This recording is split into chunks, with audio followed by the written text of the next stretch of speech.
What's going on? I am on my way down to, yeah, go ahead, buddy. I'll wait for you. Don't want to hold you up. I'm heading down to my prosthetic appointment again today. So this is round 2 of grabbing the new leg. It's really round 3. I didn't sit there and videotape him taking measurements of my leg for the socket. So, and if anybody watched the last video and was interested in following along, basically the socket is the top part. I've lost my leg above the knee. I was in a motorcycle accident and it was broken off below the knee, but my knee was so tore up that when I woke up out of surgery, they had taken it above the knee. So the socket goes on around the stump. I hate that word, but that's what they call it, which is my leg. And that's how I fit in and connect and attach to the leg, which allows me to walk. So right now, the socket is what I don't fit into. So that's what we're getting remade. I'm getting a whole new leg too, a whole new knee and foot as well. But the socket is the part that, because I lost weight, I don't fit into. And you can't be loose in something like that. It just makes it real difficult to walk. And like I said, it's kind of intimidating because I can get around, but I can't get around comfortably. And after all these years, my confidence level never got beat up by this, you know. And I hope that if you're in the same position, you don't let it beat your confidence and who you are.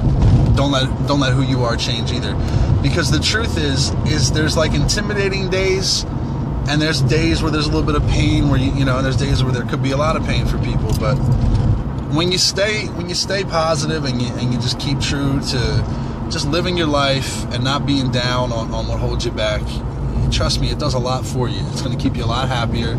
It's going to keep you motivated. You know, I've been struggling for months and months, but I knew there was a light at the end of the tunnel, so I just kind of rolled with it. And it sucked. I missed out on a lot. You know, I can think of numerous things right now that I want to be doing that I'm not doing, but I'll get back to it, you know. So don't let it beat your confidence up. Sorry to ramble right there. So when your confidence, when you get this thing back and tight, you know, your confidence level goes up. You can walk around real smooth, and that's the goal here.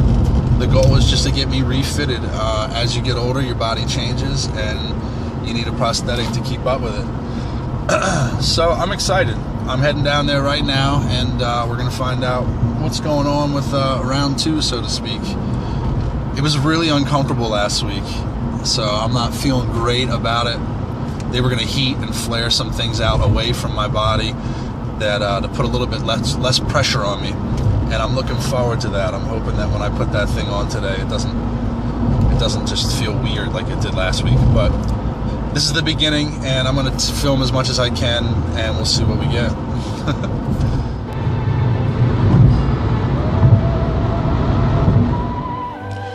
Hey guys, sitting in the office here now.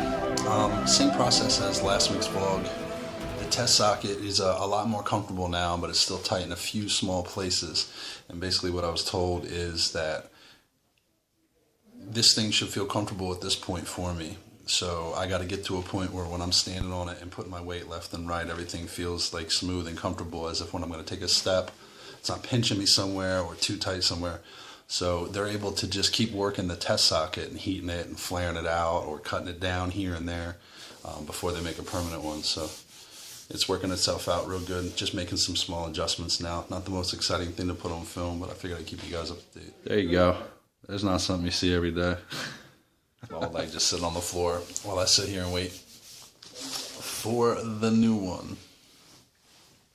I'm going to show you guys real quick what I'm working with here. If you can even see. Oh, I don't know what I'm doing. That's basically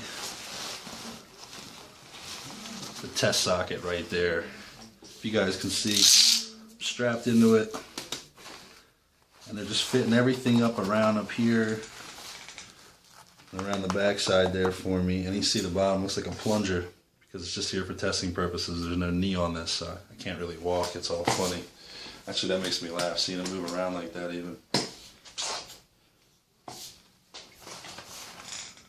But yeah, it's feeling comfortable. It's coming together really good. I'm feeling a lot better than I did before it.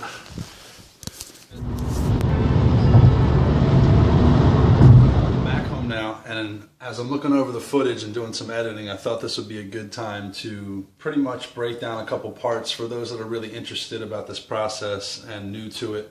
I just wanted to be thorough, you know what I mean? So I'm back home and I broke out, let's see what we got here. I broke out all these parts here. All right, and these are all like extra leg parts that I have, but I figure I'll just show you guys what's going on. That way, when I make these brief comments in these next few vlogs, maybe people can follow along better and just have a better understanding. So when I talk about the test socket that I'm getting made right now, I'm basically talking about the outer shell. Now this is not a test socket, this is a finished one. And these are both just finished. I just got them at different times in my life. Unfortunately, I never wore this, which upset me because it's a really badass carbon fiber weave too. I was really excited about that, even though no one was ever going to see it. But these are the outer sockets. So what they're working with right now is just a plastic mold that'll eventually turn into one of these once we get it set up and everything's good. So what goes inside of that is what's called, I believe, a liner. And this is also, you know, a mold of my leg. So my leg will go, let me get this out of here. My leg will go into this, which is into this for a more comfortable fit. And as you can see, the top, if I don't drop it, that's funny, I was kidding, but then I almost did drop it. That'll go inside the socket, and that makes for a more comfortable fit up around the edges up top and stuff like that. So right now, we're just trying to make this part fit the best we can. And in the past, I was casted. Both of these use a casting material to mold to my leg, and they do it differently now. Now they just measure it. So once this gets dealt with, I'll get walking. This will be the top part of my leg that I slip into. And the Velcro strap here will connect into the bottom of this, and this is what actually goes onto my bare leg. And you just roll this thing down, and then you roll it right back up your leg, and it's made of a, I don't want to say rubber, kind of like a silicone rubbery material, and you keep this clean day to day, and it sticks right to you and holds you in there real firm.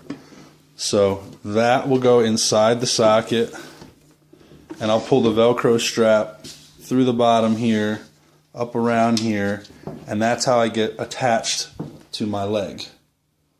And then a knee unit, which you guys can see over here, I've made comments about how I don't want a hydraulic knee anymore. Here are two of the same failed hydraulic units. And I can't say that I disliked these knees, but I can say that they failed way too quickly. And when I say they failed, what they would do is the hydraulic would break in a way that the knee would kind of lock up on itself. And when it locked up on itself, it would stumble. So it would kind of like my leg would be swinging, and it would just stop right here and stop my whole step and jolt my whole body. So my only solution to that was to break it completely and use it in like a free swing mode. And when it was in this free swing mode, which had no resistance whatsoever, it was probably the best I ever walked. So I'm honestly, this time around, I'll show you guys when I pick it up next week, I'm not getting a hydraulic knee anymore. So these are hydraulic and they're manual here, and you can adjust the stiffness of the leg and things like that. And then it had a lockout mechanism if you wanted to lock the knee out if you were doing some type of activity. And then eventually, I ended up with the one I'm wearing now, getting a knee called the Rio. And this thing's badass because it's literally computer controlled. I got to plug it in and charge it at night and things like that. So those are the ones that everybody gets all excited about. The computerized knees that, you know, are so special. But that's what I'm saying in my last vlog. I feel like they're more for people that need assistance to get around more. I don't feel like they've helped me much. So I'm going with a leg that doesn't have any hydraulic unit at all, because I have a feeling I'll be able to walk faster and things like that. And then here's the creepy feet.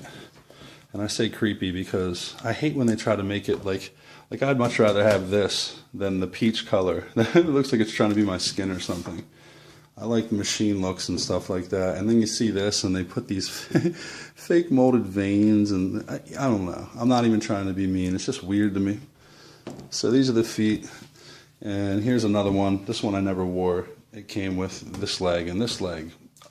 I never even wore it. I'm so upset about that. I can't even get into it right now. But this is basically one of those, like people say, oh, you see those guys on TV with what looks like a leaf spring. It looks like a big, long, bent pole. Same idea with this. It goes in. It's got flex right here.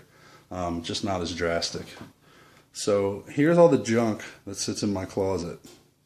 And I hope I made some sense of that. And you guys can identify now socket, liner, you know, knee, foot, and see how these things come together. And that'll kind of save me from trying to explain as I go and just be more confusing. So I appreciate your time there, and I hope somebody found that interesting.